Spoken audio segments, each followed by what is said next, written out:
Hello student, welcome back. विद्यार्थी मित्रांनो, आज आपण ह्युमन सर्क्युलेटरी सिस्टम जी तर तिच्या बाबतीत इन शॉर्टली या व्हिडिओमध्ये शिकण्याचा प्रयत्न करणार आहेत.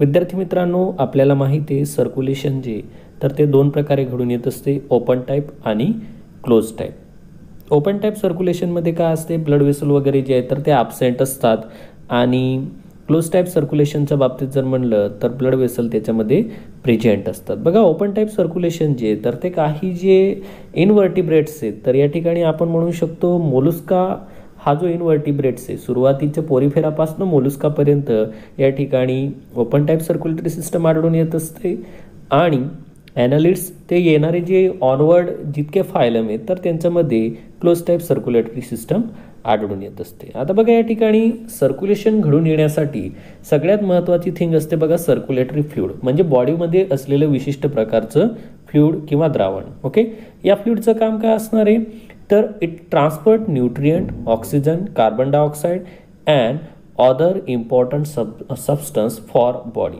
म्हणजे बॉडीमध्ये वेगवेगळे गॅसेस असतील, वेगवेगळे न्यूट्रिएंट असतील, वेगवेगळे पदार्थ असतील तर यांना ट्रान्समिट करण्याचं काम बॉडी फ्लुइड करत असते. जनरली बॉडी फ्लुइड जे तर ते दोन प्रकारचं असते, पुन्हा इंट्रासेल्युलार, एक्स्ट्रा सेल्युलार. इंट्रासेल्युलार म्हणजे काय की असं फ्लुइड जे आपण म्हणू शकतो सेलचं फ्लुइड आहे, प्रत्येक पेशीचं जे फ्लुइड आहे तर त्याला आपण म्हणणार आहे इंट्रासेल्युलार फ्लुइड.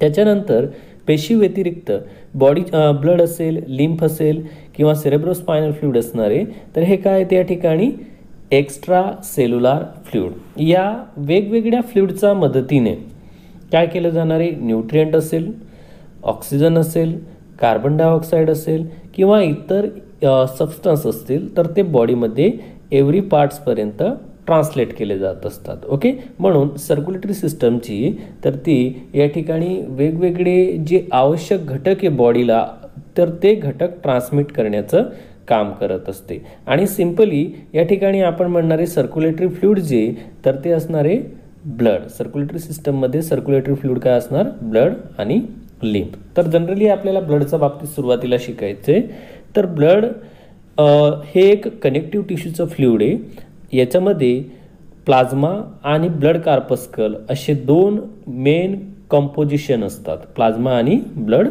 कार्पस्कल. प्लाझ्मा म्हणजे हे सुद्धा या ठिकाणी द्रावण असणारे, ब्लड कार्पस्कल म्हणजे रक्तपेशी म्हणू आपण. या ठिकाणी जवळपास ब्लड जे तर ते 30 ते 35% एक्स्ट्रा सेल्युलर फ्लुइडपासून तयार झालेलं असते आणि या ब्लडचा pH जो आहे तर तो 7.4 आहे. ओके, ब्लडमध्ये दोन मेन कॉम्पोनंट असतात, एक असतो प्लाझ्मा, दुसरा असतो कार्पस्कल ज्याला आपण फॉर्मेड एलिमेंट्स असं सुद्धा म्हणू शकतो. प्लाझ्माच्या बाबतीत जर बघितलं आपण तर प्लाझ्मा हे स्ट्रॉ कलरचं असते, विस्कस फ्लुइड आहे आणि जवळपास टोटल व्हॉल्यूम ऑफ ब्लडमध्ये जर विचार केला आपण तर 55% जे तर ते प्लाझ्मा आढळून येत असते. म्हणजे बॉडीमध्ये जेवढं ब्लड आहे तर त्याचे 55% काय असणार आहे त्याच्यामध्ये प्लाझ्मा. या प्लाझ्मामध्ये 90 ते 92% पाणी असते आणि उरलेलं जे 6 to 8% आहे ज्याच्यामध्ये प्रोटीन्स असणार, ग्लुकोज असणार, अमिनो ॲसिड असणार किंवा स्मॉल अमाऊंटमध्ये काही मिनरल्स असणार, सोडियम असणार, कॅल्शियम आयन्स असणार किंवा क्लोराईड आयन्स असे वेगवेगळे घटक असणार. प्रोटीनच्या बाबतीत जर विचार केला आपण तर ब्लडमध्ये फायब्रिनोजन असेल, अल्बुमिन असेल, ग्लोबुलिन असेल, हेपॅरिन असेल तर असे हे वेगवेगळे प्रोटीन्स आढळून येत असतात. न्यूट्रिएंटमध्ये ग्लुकोज असेल, अमिनो ॲसिड असणारे, ओके, व्हायटॅमिन्स असणारे, त्याच्या मिनरल्स असणारे, त्याच्यानंतर सोडियम आयन्स असणारे, कॅल्शियम आयन्स असणारे, क्लोराईड आयन्स असणारे.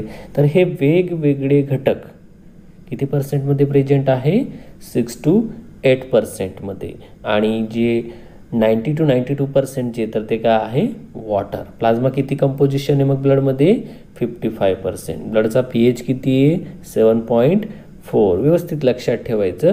त्यानंतर आपल्याला दुसरा जो 45% असलेला कंटेंट आहे त्याच्या बाबतीत शिकायचं आहे. याच्यामध्ये 45% जे तर ते ब्लड कार्पस्कल असतात ज्याच्यामध्ये RBC असणार, WBC असणार आणि प्लेटिलेट असणार. RBCला ग्रीकमध्ये म्हणतात इरिथ्रोसाइट, WBCला ग्रीकमध्ये म्हणतात ल्युकोसाइट आणि प्लेटिलेट्सला ग्रीकमध्ये म्हणत असतात थ्रम्बोसाइट. म्हणजेच काय, तांबड्या पेशी, श्वेत म्हणजे पांढऱ्या पेशी आणि गोठण पेशी अशा तीन प्रकारच्या पेशी किती कंपोजिशनमध्ये प्रेझेंट आहे, 45% त्याच्यातली पहिली पेशी आहे बघा इरिथ्रोसाइट.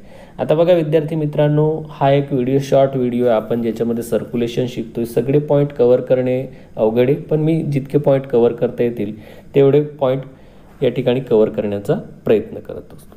बघा RBC जी, तर RBC ही मोस्ट ॲबंडंट सेल आहे ह्युमन बॉडीमधली. ॲबंडंटमध्ये सगळ्यात जास्त प्रमाणात आढळून येणारी या ठिकाणी RBC जी, तर ती या ठिकाणी ह्युमन ब्लडमध्ये आढळून येत असते. टोटल काउंटिंग जर RBCचं बघितलं आपण, तर या ठिकाणी 5 to 5.5 मिलियन एवढं या ठिकाणी टोटल काउंटिंग आपल्याला ब्लडमध्ये या ठिकाणी RBCचं पाहायला मिळत असते. ओके, म्हणजे एक आपण म्हणणार आहे की 1 क्युबिक mm ब्लडमध्ये 5 to 5.5 मिलियन या ठिकाणी RBC जी, तर ती आढळून येत असते. फिमेल्समध्ये हे जे प्रमाण आहे तर हे कमी असते. ओके, RBC जे आहे तर RBCची निर्मिती ही बोन मॅरोमध्ये होत असते.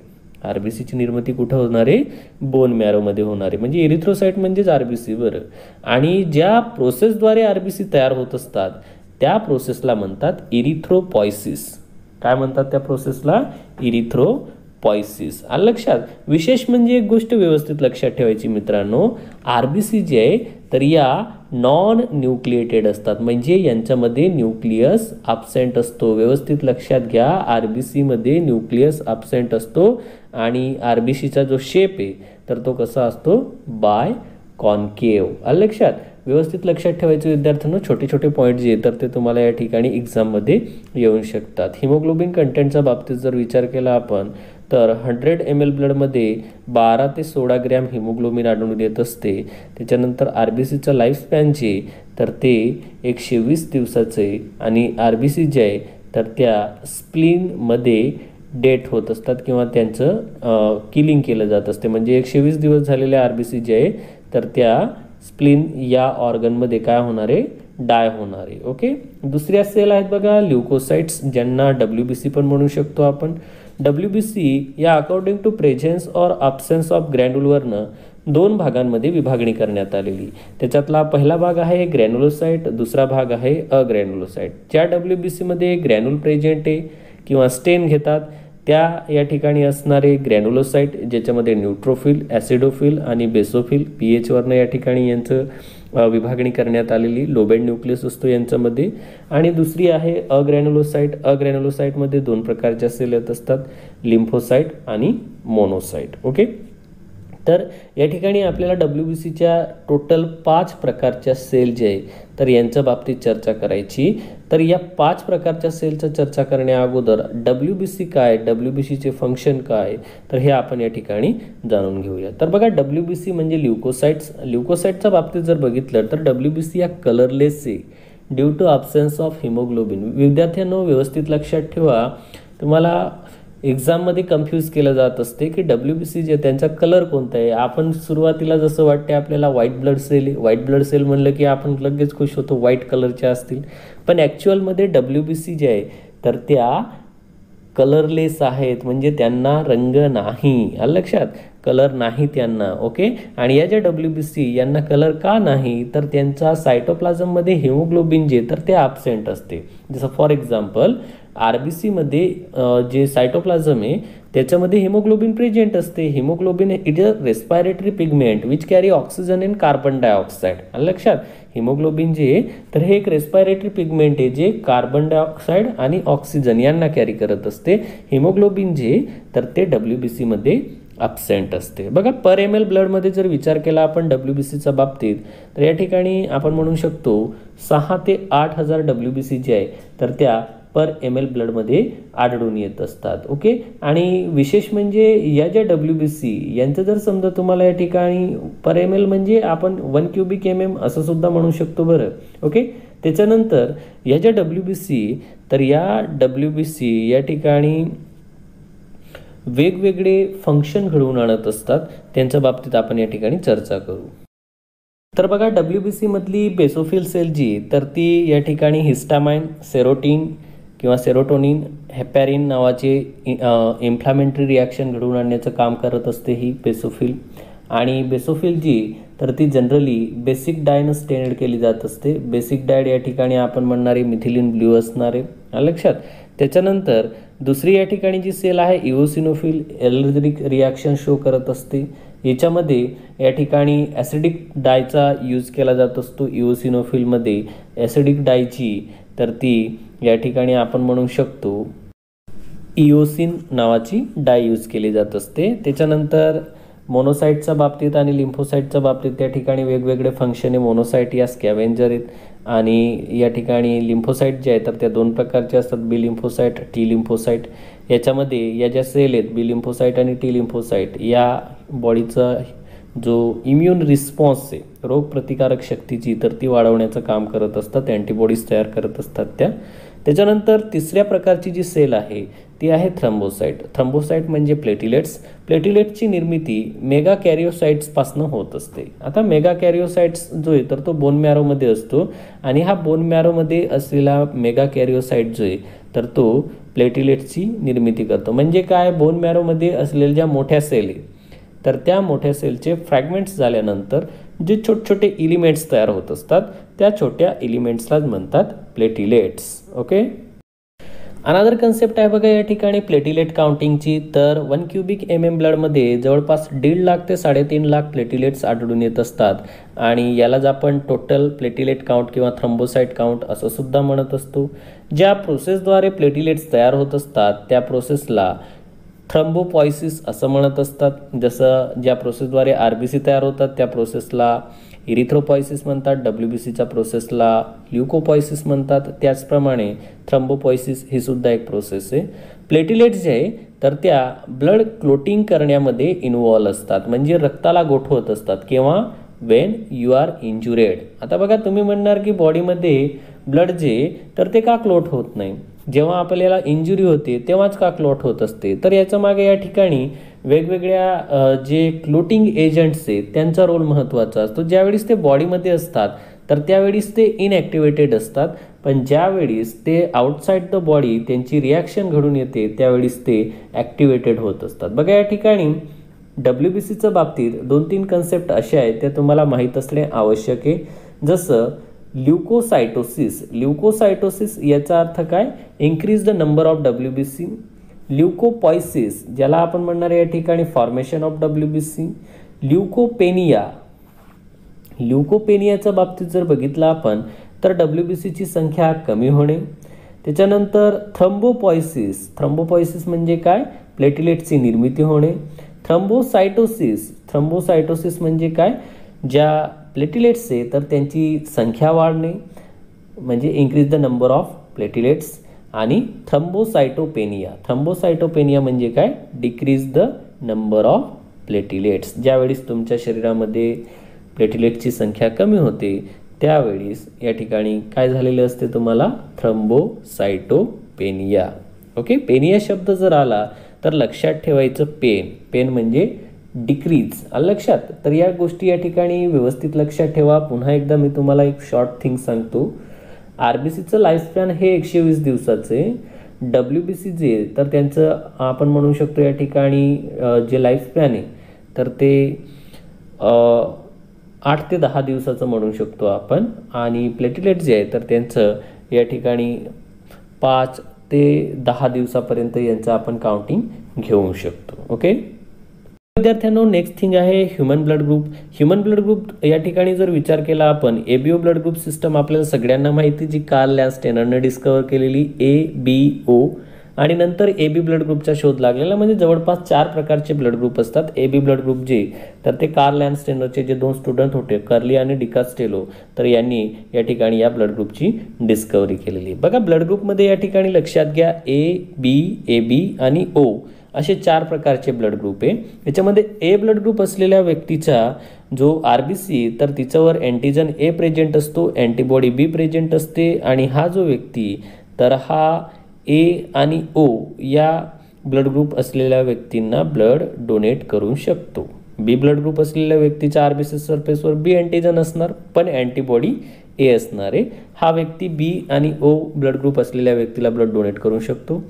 AB ब्लड ग्रुप असलेला व्यक्ती जो आहे तर त्याच्या RBCच्या सरफेसवर A आणि B दोघे अँटीजन प्रेझेंट आहेत, फक्त दोघ्या अँटीबॉडी ज्या आहेत तर त्या ॲब्सेंट आहे. AB ब्लड ग्रुपमध्ये दोघे अँटीबॉडी ॲब्सेंट असतात आणि हा व्यक्ती AB ब्लड ग्रुप असलेला व्यक्ती या ठिकाणी AB, AB, O अशा चौघ्या ब्लड ग्रुपला ब्लड डोनेट करू शकतो. म्हणून याला आपण या ठिकाणी AB ब्लड ग्रुप असलेल्या व्यक्तीला काय म्हणणार आहे? Universal acceptor. लक्षात. त्याच्यानंतर O ब्लड ग्रुप असलेला व्यक्ती जो आहे तर त्याच्या RBCच्या सरफेसवर अँटीजन ॲब्सेंट असतात, मात्र दोघ्या अँटीबॉडी प्रेझेंट असतात. आणि हा जो व्यक्ती तर हा O जो ब्लड ग्रुप आहे तर तो कोणालाही ब्लड डोनेट करू शकतो, ABO किंवा AB.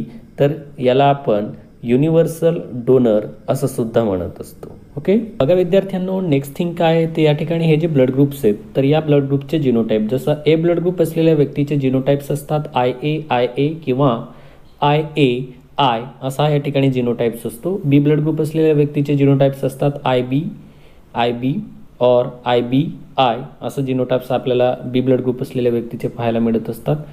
AB ब्लड ग्रुप असलेल्या व्यक्तीचे जिनोटाईप जे IAIB असे जिनोटाईप्स असतात. आणि O ब्लड ग्रुप असलेल्या व्यक्तीचे जे जिनोटाईप्स आहे तर ते असतात स्मॉल II. ओके. तर अशा प्रकारे या ठिकाणी वेगवेगळे जिनोटाईप्स आपल्याला ब्लड ग्रुप सिस्टममध्ये पाहायला मिळत असतात. ABO ब्लड ग्रुप सिस्टम जी तर हिची डिस्कवरी मगाशीच सांगितल्याप्रमाणे कार्ल लँडस्टेनर नावाचा जो सायंटिस्ट आहे त्यानं लावलेली. आणि जी नंतरची ब्लड ग्रुप सिस्टम आहे AB ब्लड ग्रुप सिस्टम तर ही स्टर्ली आणि डिकास्टेलो नावाचे दोन सायंटिस्ट म्हणजे स्टुडंट आहेत हे कार्ल लँडस्टेनरचे, त्यांनी लावलेली. ओके. बघा त्यानंतर या ठिकाणी जर समजा आपल्याला ब्लड ग्रुप जो आहे तर तो पॉझिटिव्ह आहे की निगेटिव्ह आहे हे ओळखायचं असेल तर त्याच्यासाठी RH फॅक्टर इम्पॉर्टंट असतो. आणि RH अँटीजन जो आहे तर तो अँटीजन D म्हणून सुद्धा संबोधला जात असतो. जनरली रेसस मंकीपासनं या ठिकाणी अँटीजन D जो आहे तर त्याची डिस्कवरी करण्यात आली. आणि ज्या व्यक्तीच्या RBCच्या सरफेसवर अँटीजन D प्रेझेंट असतो त्या व्यक्तीचा RH जो ग्रुप आहे तर तो पॉझिटिव्ह असतो. आणि ज्या व्यक्तीच्या RBCच्या सरफेसवर अँटीजन D ॲब्सेंट असतो तर त्या व्यक्तीचा RH ग्रुप जो आहे तर तो निगेटिव्ह असतो. ओके. याला RH फॅक्टर असं सुद्धा म्हणत असतात. RH म्हणजे R म्हणजे रेसस, RH हा त्याचा इनिशियल त्या ठिकाणी जो लेटर आहे तर त्याचा यूज या ठिकाणी RH फॅक्टरसाठी यूज केला जात असतो. ओके. नेक्स्ट कन्सेप्ट आहे बघा विद्यार्थी मित्रांनो, RH इनकम्पॅटिबिलिटी. इनकम्पॅटिबिलिटीच्या बाबतीत जर बघितलं आपण तर या ठिकाणी बघा मेल आणि फिमेल्समध्ये येणारी जी जनरेशन आहे तर तिच्यासाठी इनकम्पॅबिलिटी निर्माण होत असते, म्हणजे अडथळे निर्माण होत असतात. त्याच्या बाबतीत या ठिकाणी सांगितलं. जर समजा मेन जो आहे तर मेनचा RH पॉझिटिव्ह ग्रुप असेल ब्लड ग्रुप, आयदर तो A असेल, B असेल, O असेल, AB असेल, कोणताही ब्लड ग्रुप असू शकतो. तो जर पॉझिटिव्ह असेल आणि फिमेलचा जो ब्लड ग्रुप आहे तो सुद्धा पॉझिटिव्ह असेल तर अशा वेळेस कोणत्याही प्रकारची इनकम्पॅबिलिटी तयार होत नाही. जर समजा मेलचा जो RH ग्रुप आहे तर तो निगेटिव्ह असेल आणि फिमेलचा सुद्धा निगेटिव्ह असेल अशा वेळेस सुद्धा कोणत्याही प्रकारची इनकम्पॅबिलिटी निर्माण होत नाही. जर समजा मेलचा निगेटिव्ह ब्लड ग्रुप असेल आणि फिमेलचा पॉझिटिव्ह ब्लड ग्रुप असेल अशा वेळेस सुद्धा कोणत्याही प्रकारची इनकम्पॅबिलिटी निर्माण होत नाही. आता महत्त्वाची थिंग व्यवस्थित लक्षात घ्या. जर समजा मेलचा ब्लड ग्रुप हा पॉझिटिव्ह आहे आणि फिमेलचा ब्लड ग्रुप हा निगेटिव्ह आहे, जर मेलचा ब्लड ग्रुप हा पॉझिटिव्ह आहे आणि फिमेलचा ब्लड ग्रुप हा निगेटिव्ह आहे तर अशा वेळेस त्या फिमेलमध्ये इरिथ्रोब्लास्टोसिस फिटॅलिस नावाचा या ठिकाणी डिसीज होत असतो. कोणता डिसीज सांगितला तुम्हाला? इरिथ्रोब्लास्टोसिस फिटॅलिस. लक्षात. हा जो डिसीज आहे तर हा केव्हा होत असतो? ज्यावेळेस फिटसचा ब्लड ग्रुप हा पॉझिटिव्ह असतो आणि मदरचा ब्लड ग्रुप हा निगेटिव्ह असतो. अशा वेळेस फिटस जो आहे तर त्याच्या RBC जे आहे तर त्या ठिकाणी स्वतःचीच इम्युन सिस्टमवर अटॅक करत असतात आणि या ठिकाणी फिटस जो आहे तर त्याची ॲक्सिडेंटली डेथ घडून येत असते. ओके. नेक्स्ट थिंग आहे बघा ब्लड क्लोटिंग, ज्याला ब्लड कोॲग्युलेशन असं सुद्धा म्हणू शकतो आपण.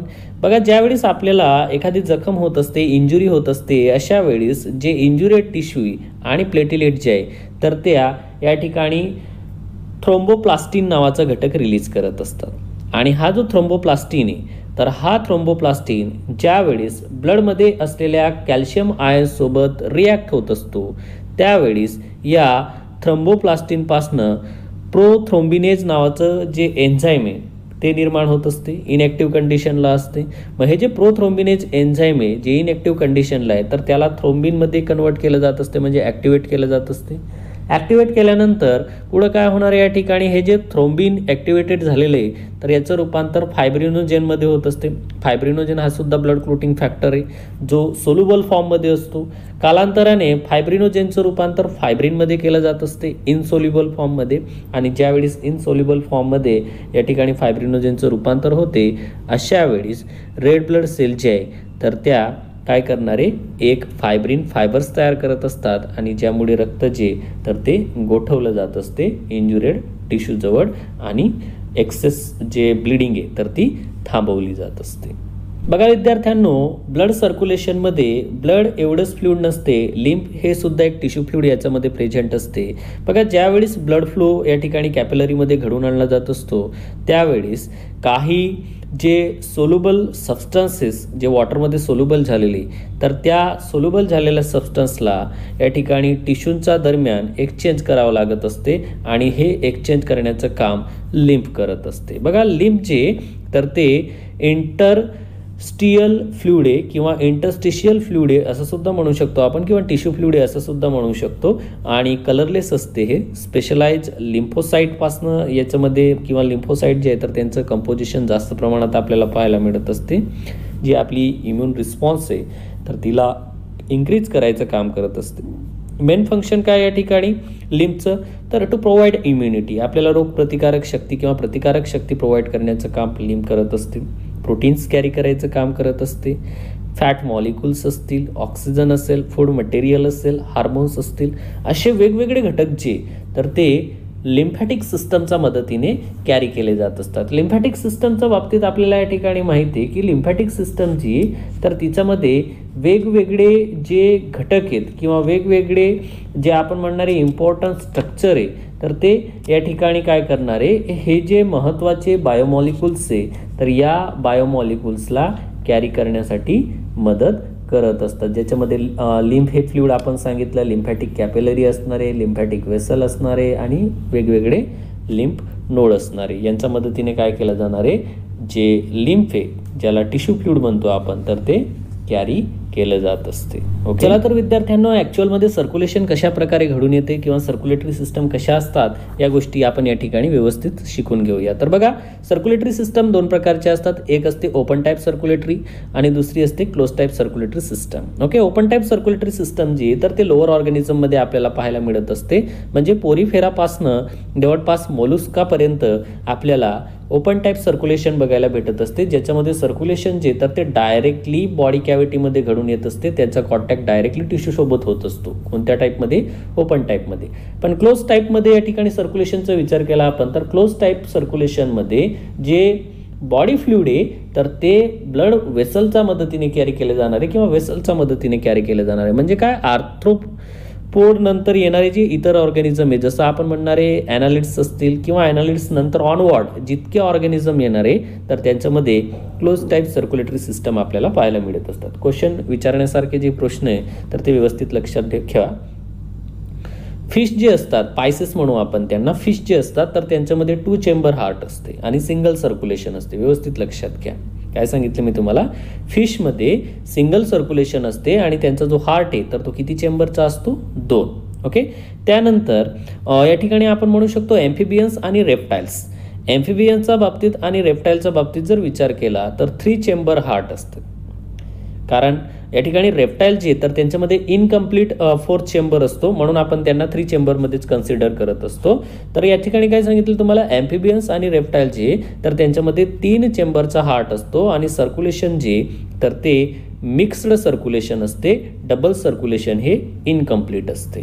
त्यानंतर या ठिकाणी क्रोकोडाईल असेल, मॅमल्स असतील, बर्ड्स असतील तर यांच्यामध्ये 4 चेंबरचा हार्ट्स आपल्याला पाहायला मिळत असतो आणि 4 चेंबर असलेल्या हार्टमध्ये आपल्याला या ठिकाणी डबल सर्क्युलेशन सुद्धा पाहायला मिळत असते. डबल सर्क्युलेशन म्हणजे काय, तर ब्लड ज्यावेळेस हार्टमध्ये 2 वेळेस एंटर होत असते या कन्सेप्टला या ठिकाणी आपण काय म्हणत असतो, double circulation. Means what, blood enters into heart twice is called as double circulation. Okay. आणि ह्युमन हार्ट जो आहे तर त्या ह्युमन हार्टमध्ये सर्क्युलेशन कशा प्रकारे घडून येते या बाबतीत या ठिकाणी आपण शिकूया व्यवस्थित इन शॉर्टली. तर बघा व्यवस्थित लक्षात घ्या, ह्युमन हार्ट जे तर ते 4 चेंबरचं असते. 4 चेंबरपासून या ठिकाणी ह्युमन हार्ट तयार झालेलं आहे. मस्क्युलर असतो ह्युमन हार्ट आणि विशेष म्हणजे या ह्युमन हार्टवर या ठिकाणी डबल पेरिकार्डियमचं लेअर प्रेझेंट असते. हे जे डबल पेरिकार्डियम लेअर आहे तर हे हार्टचं कव्हरिंग असते. जनरली हार्ट जो आहे तर तो इंटरनली मस्क्युलर ऑर्गन आहे. विशेष म्हणजे आपण या ठिकाणी म्हणू शकतो की जे मीडियास्टिनम आहे, मीडियास्टिनम म्हणजे काय, 2 लंग्सच्या मध्ये जी कॅव्हिटी असते त्या 2 लंग्सच्या मधल्या कॅव्हिटीला म्हणत असतात मीडियास्टिनम. ही आहे हार्टची लोकेशन. मीन्स व्हॉट, हार्ट जो आहे तर हा मस्क्युलर ऑर्गन आहे. दुसरी थिंग आपण असं म्हणणार आहे की मेसोडर्मल याची ओरिजिन आहे, म्हणजे मेसोडर्म पासनं हार्ट ओरिजिनेट झालेलं आहे. आणि लोकेशन जी in between the 2 lungs that is mediastinum. Okay.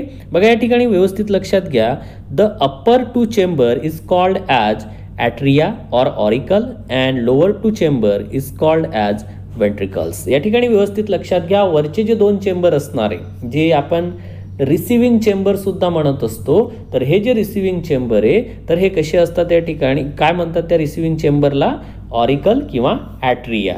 आणि जे डिस्ट्रीब्युटिंग चेंबर्स आहे तर त्यांना काय म्हणत असतात, वेंट्रिकल्स. किती ऑरिकल असणार, 2. वेंट्रिकल्स किती असणार, 2. म्हणजे हार्ट किती चेंबरचा झाला, 4 चेंबरचा. त्यानंतर इंटर ॲट्रियल सेप्टम सुद्धा आपल्याला पाहायला मिळत असते राईट आणि लेफ्ट ॲट्रियमचा दरम्यान. म्हणजेच काय, जे 2 ॲट्रिया आहे तर त्या 2 ॲट्रियाचा दरम्यान जी सेप्टम प्रेझेंट आहे त्या सेप्टमला काय म्हणतात, इंटर ॲट्रियल सेप्टम. आणि 2 वेंट्रिकल दरम्यान जी सेप्टम प्रेझेंट असणार आहे तिला म्हणतात इंटर वेंट्रिक्युलर सेप्टम. काय सांगितलं तुम्हाला, इंटर वेंट्रिक्युलर सेप्टम. आणि दोघा ॲट्रिया आणि दोघा वेंट्रिकल यांच्या दरम्यान जी हॉरिझॉन्टल सेप्टम प्रेझेंट आहे तिला म्हणतात ॲट्रिओ वेंट्रिक्युलर सेप्टम. ओके. असं या ठिकाणी वेगवेगळ्या सेप्टम आपल्याला हार्टमध्ये पाहायला मिळत असतात. ओके. या ठिकाणी व्यवस्थित लक्षात घ्या, this is an right atria, atrium म्हणू आपण. This is an left atrium, this is an right ventricle, this is an left ventricle, this is superior vena cava, this one is inferior vena cava, this is an aorta and this one is pulmonary veins and this one is pulmonary arteries. Okay. ही आहे डायग्रामची ओळख. आता या ठिकाणी heart जो आहे तर हार्टमध्ये वेगवेगळे वॉल सुद्धा प्रेझेंट असतात. आलं लक्षात. मग हे जे वॉल्स आहे हे कुठं प्रेझेंट असतात, कोणकोणते असतात त्यांच्या बाबतीत आपण या ठिकाणी बघणार आहे. पहिला जो वॉल आहे तर तो आहे बघा ट्रायकस्पिड वॉल. ट्रायकस्पिड वॉल जो आहे, tricuspid wall is present between, tricuspid wall is present between right atrium and right ventricle. Tricuspid wall कुठं प्रेझेंट असतो, राईट ॲट्रियम आणि राईट वेंट्रिकल जवळ काय प्रेझेंट असतो, ट्रायकस्पिड वॉल. व्यवस्थित लक्षात ठेवा, हे एकदम सिंपल क्वेश्चन आहे ज्याच्यावर तुम्हाला क्वेश्चन विचारले जात असतात. आलं लक्षात. त्याच्यानंतर लेफ्ट ॲट्रियम आणि लेफ्ट वेंट्रिकल यांच्या दरम्यान बायकस्पिड वॉल प्रेझेंट असतो. काय सांगितलं तुम्हाला, राईट ॲट्रियम राईट वेंट्रिकल कोणता वॉल प्रेझेंट आहे, ट्रायकस्पिड वॉल. आणि लेफ्ट ॲट्रियम लेफ्ट वेंट्रिकल यांच्या दरम्यान कोणता वॉल प्रेझेंट असणार आहे, बायकस्पिड वॉल. या वॉल व्यतिरिक्त इतर सुद्धा वॉल आपल्याला या ठिकाणी हार्ट्समध्ये पाहायला मिळत असतात. जसं near the opening of superior vena cava, near the opening of superior vena कावा या ठिकाणी आपण म्हणणारे हॅवर्शियन वॉल प्रेझेंट असतो. हॅवर्शियन वॉल या ठिकाणी कुठं प्रेझेंट आहे सांगितलं तुम्हाला, near the opening of superior vena cava. त्याच्यानंतर near the opening of inferior vena cava, near the opening of inferior vena cava eustachian valve present असतो. कुठं प्रेझेंट असतो eustachian valve, near the opening of inferior vena cava. Okay. त्याच्यानंतर या ठिकाणी आपण असंही म्हणू शकतो near the opening of coronary sinus, near the opening of coronary sinus thebesian valve is present. कोणता वॉल सांगितलं तुम्हाला, थिबॅसियन वॉल. थिबॅसियन वॉल कुठं प्रेझेंट आहे, near the opening of coronary sinus. आता अजून पुन्हा व्यवस्थित लक्षात घ्या, लोकेशन लक्षात ठेवा. हॅवर्शियन वॉल, थिबॅसियन वॉल आणि इस्ताशियन वॉल, हे तिघं वॉल कुठं प्रेझेंट आहे? Right atrium. कुठं प्रेझेंट आहे? Right atrium.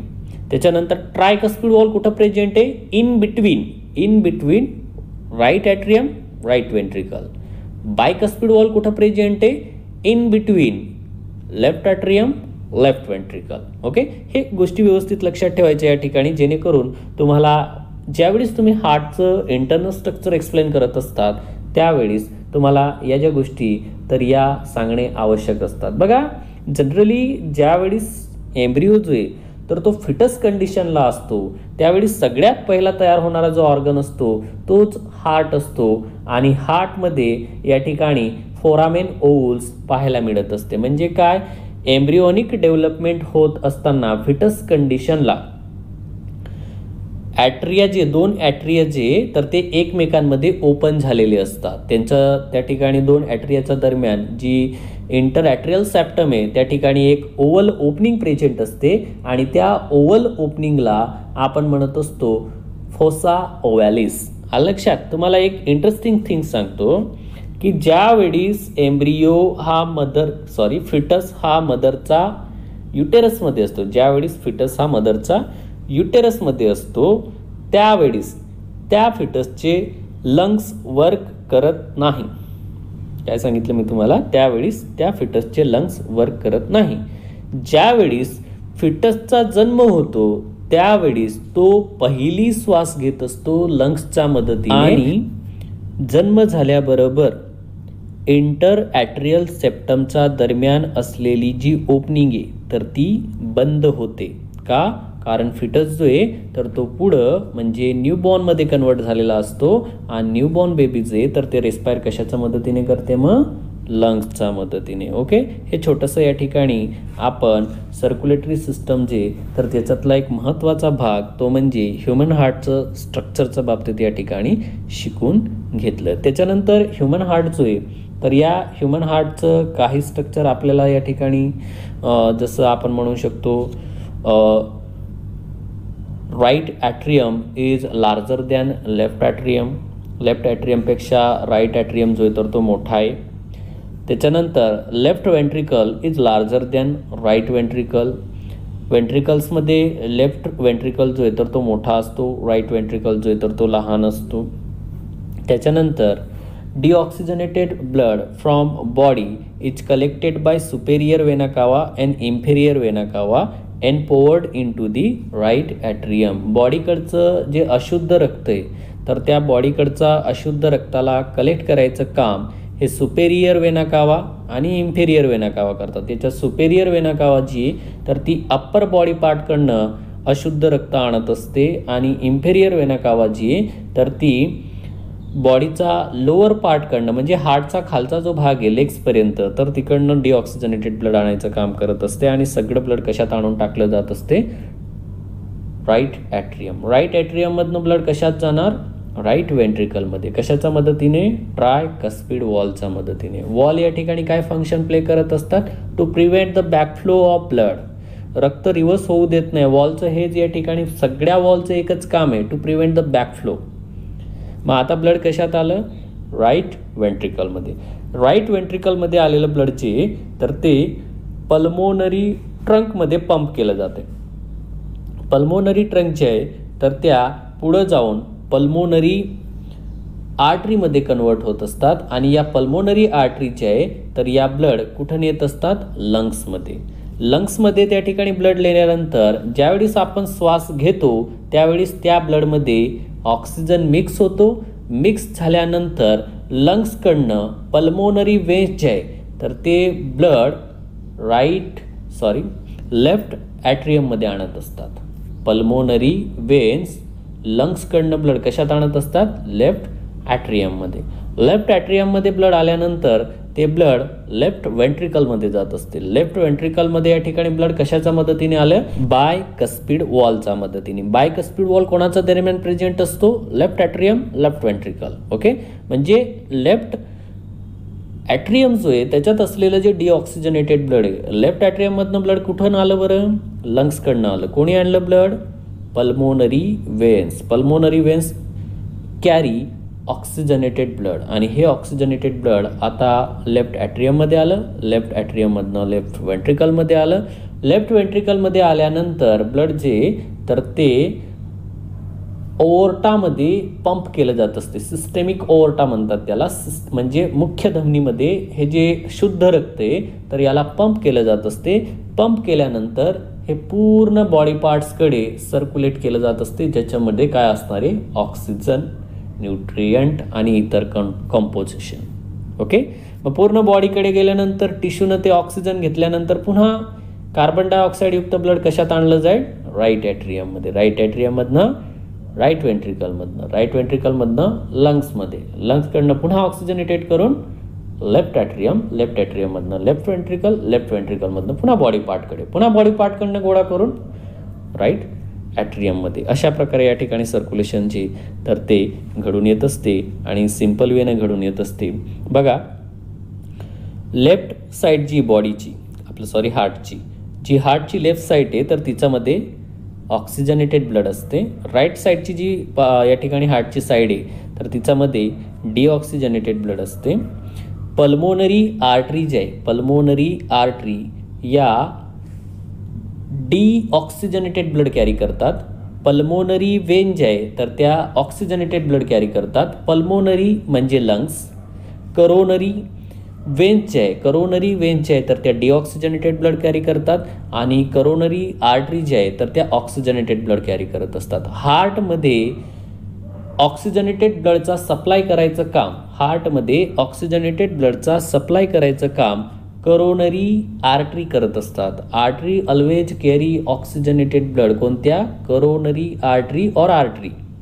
ओके, आणि हार्टमध्ये असलेलं डिऑक्सिजनेटेड ब्लड कलेक्ट करायचं काम करोनरी वेन्स करतात. Coronary veins together join to form coronary sinus which is opens in to right atrium near the opening of.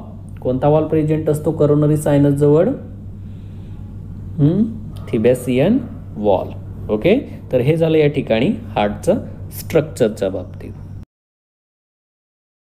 त्यानंतर नेक्स्ट कन्सेप्ट शिकायची आपल्याला, कंडक्शन ऑफ हार्ट इम्पल्सेस. हार्टनं जनरेट केलेली जी wave of contraction आहे तर तिचं कंडक्शन कशा प्रकारे होते या गोष्टी आपण या कन्सेप्टमध्ये शिकून घेणार आहे. बघा, पहिला जो या ठिकाणी नोड असतो ज्याला SA नोड म्हणतात, सॅन असं सुद्धा त्याचे शॉर्ट फॉर्म यूज केलं जात असे, सयानो ॲट्रियल नोड.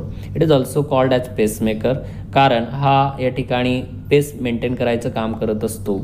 आणि विशेष म्हणजे हा जो पेसमेकर आहे यानं जनरेट केलेली जी वेव्ह ऑफ कॉन्ट्रॅक्शन आहे ही जनरेट करण्याचं काम हार्टमध्ये असलेले जे स्पेशलाइज मसल असतात ज्यांना कार्डियाक मसल फायबर म्हणतात ते करत असतात. वेव्ह ऑफ कॉन्ट्रॅक्शन या ठिकाणी SM किंवा सयानो ॲट्रियल नोडनं तयार केल्यानंतर that wave of contraction is passed into the AV node, that is atrio ventricular node, ज्याला पेस सेटर असं सुद्धा म्हणत असतात. ज्यावेळेस वेव्ह ऑफ कॉन्ट्रॅक्शन जनरेट होते, कोण जनरेट करतोय, SA नोड, ती AV नोडमध्ये कशाच्या मदतीने पास केली जाणार आहे, इंटरनोडल पाथवेच्या मदतीने.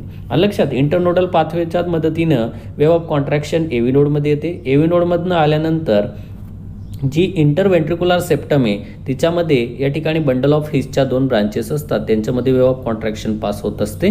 पुढं या ज्या 2 ब्रांचेस आहे तर या फायबर्समध्ये रूपांतरित झालेले असतात आणि त्या फायबर्सला म्हणतात पुरकुंचे फायबर्स. म्हणजे पूर्ण हार्टमध्ये जे व्हायब्रेशन क्रिएट झालेले तेच पूर्ण वेसलमध्ये पाहायला मिळत असते. ओके, अनदर कन्सेप्ट आहे बघा कार्डियाक सायकलच्या बाबतीत. कार्डियाक सायकल जी तर तिचं या ठिकाणी रेग्युलेशन जे तर ते 0.8 सेकंदचं असते, ज्याच्यामध्ये जॉईंट डायस्टोल जो आहे तर तो 4 सेकंदचा असणार आहे. त्याच्यानंतर ॲट्रियल सिस्टोल जो आहे तर तो 0.1 सेकंदचा असणार आहे आणि वेंट्रिक्युलर सिस्टोल जो आहे तर तो असणार आहे 0.3 सेकंदचा. लक्षात, म्हणजे हे ज्या कन्सेप्ट्स आहे ज्याच्यामध्ये सुरुवातीला काय होणार आहे, ज्यावेळेस SA node wave of contraction generate करणार त्याला किती वेळ लागतोय, 0.1 सेकंद. लक्षात, 0.1 सेकंदमध्ये या ठिकाणी आपण म्हणणार आहे ॲट्रिया जे तर ते सिस्टोल कंडिशनला असणार आहे. त्याच्यानंतर या ठिकाणी 0.3 सेकंदमध्ये वेंट्रिक्युलर सिस्टोल कंडिशन आपल्याला पाहायला मिळत असते आणि या वेंट्रिक्युलर कंडिशनमध्ये हार्ट जे डिऑक्सिजनेटेड ब्लड आहे जे आपण म्हणणारे पल्मोनरी ट्रंकमध्ये पास केलं जाणार आहे. ओके, आणि जे लेफ्ट वेंट्रिकल आहे तर त्याच्यामध्ये असलेलं ऑक्सिजनेटेड ब्लड हे सिस्टेमिक ओव्हर्टामध्ये पास केलं जाणार आहे वेंट्रिक्युलर सिस्टोलच्या वेळेस. आणि ॲट्रियल सिस्टोलच्या वेळेस काय होणार आहे, बॉडीकडनं डिऑक्सिजनेटेड ब्लड रिसीव्ह केलं जाणार आणि लंग्सकडनं ऑक्सिजनेटेड ब्लड रिसीव्ह केलं जाणार आहे. ओके, आणि ज्यावेळेस जॉईंट डायस्टोल घडून येत असतो तर जॉईंट डायस्टोल घडत असताना चौघे चेंबर एकदाच रिलॅक्स स्टेटला येत असतात आणि त्याच्यासाठी वेळ लागत असतो 0.4 सेकंद. ओके, हार्ट जो आहे तर हार्टचा साऊंड या ठिकाणी आपल्याला माहिती आहे लफ डफ असा साऊंड येत असतो. लफ जो साऊंड आहे तर तो बायकस्पिड वॉल आणि ट्रायकस्पिड वॉलचा येत असतो आणि डफ साऊंड जो आहे तर तो या ठिकाणी जे सेमिलुनार वॉल आहे, सेमिलुनार वॉल या ठिकाणी कोणकोणते आहेत बरं, कुठं असतात सेमिलुनार वॉल बरं सांगा मला. Semilunar valve present in systemic aorta and pulmonary trunk. आलं लक्षात. लफ साऊंड कशाचा येतो, बायकस्पिड आणि ट्रायकस्पिड वॉलचा, आणि डफ साऊंड कशाचा येत असतो, पल्मोनरी ट्रंक आणि सिस्टेमिक ओव्हर्टाची जी वॉल आहे ज्याला आपण सेमिलुनार वॉल म्हणतो त्याचा येत असतो.